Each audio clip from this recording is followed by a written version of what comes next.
Okay, are you ready for question 2? Yes, go for it. Wonderful. So you talk about how important it is to have confident teachers in educating children about relationships. Why is that important? So in terms of confidence, so there's a lot of research that's gone on, especially by the Sex Education Forum, around surveying teachers about their confidence levels delivering relationships to sex education, and almost half of all teachers do not feel confident delivering the subject. And this is, I guess, quite unsurprising when almost, I think, 29% of teachers have never received any training on the topic. So we're not really helping teachers to be able to facilitate these discussions. And actually, when we're working with lots of schools across the UK, we talk to teachers and they're saying that actually they do feel out of their depth and they're not so sure how to have these conversations because of the kind of lack of training. Yet we know that it's so important to be having these conversations, because otherwise a lot of abusive behavior is becoming normalized, and it is normalized. And so we're not allowing our young people to question that and see that it's actually unacceptable. And therefore, pupils are not reporting these concerns because they don't know, because it's normalized. Why would you report something that has been normalized in society, that's acceptable?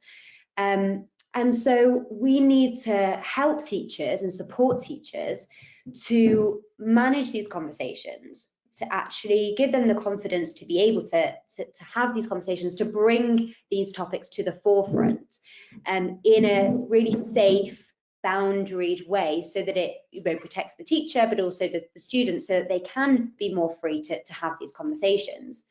And I think the importance of it, and one thing that we do at Life Lessons is that we provide video-based resources from different young people talking about their experiences of mental health, of relationships, of pornography, of their opinions on lots of different topics. And this provides a kind of a distance for the teacher to be able to talk quite openly and freely about these topics, and for the pupil to be able to talk about, they don't have to talk about their own experiences, but they can talk about, well, this is Liam, what do we think of Liam's experience? And talk about these things in a safe and an open way. And I think then it sends a really clear message, as a teaching body. If everyone's trained, if everyone has those skills, any pupil can decide that, you're the teacher that I trust, you're the teacher that I want to tell something that's been going on. You don't necessarily choose that as the teacher, the pupil will choose you. So I think all teachers need to have these skills to be able to manage these disclosures in a way that isn't blaming or shaming the young person, but actually it then helps that young person to kind of go through the safeguarding process. And so it's really important that it is this whole school approach. Every teacher is singing from the same hymn sheet, that we're all kind of modeling that openness. And that, we're a school that we talk about these things. It's difficult, but we talk about them. And that just then really clearly shows to the young people that they can talk and they can be open in that environment. Absolutely, and it goes back to that open culture again, doesn't it? It's as you were just saying, it's that modelled behaviour. You need to be able to have those open conversations, because you don't know where this conversation is going to go, and that can be quite scary. And that's why you need to have, it's almost like when you're teaching and you've got in your head where you want this lesson to go, but you're thrown into 15 different directions because of a question of a child, and actually they're the best lessons, the ones that you go off track with. And being able to have that confidence to do that is really going to empower those children and the young adults to be able to feel that they can talk to you about things where maybe they can't talk to their family at home as well. And it fosters that understanding that whatever it is you have to tell us, we're going to listen and we'll talk about it.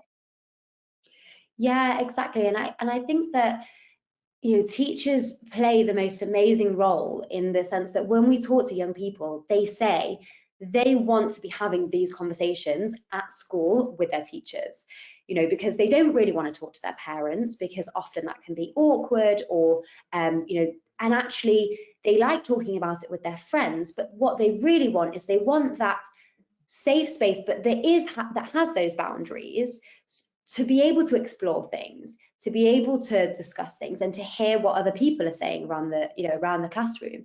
And so I think that there is this huge opportunity for teachers to be, as they already are, these role models, really influential role models, and to be able to model that openness on these subjects, and because people really want that as well.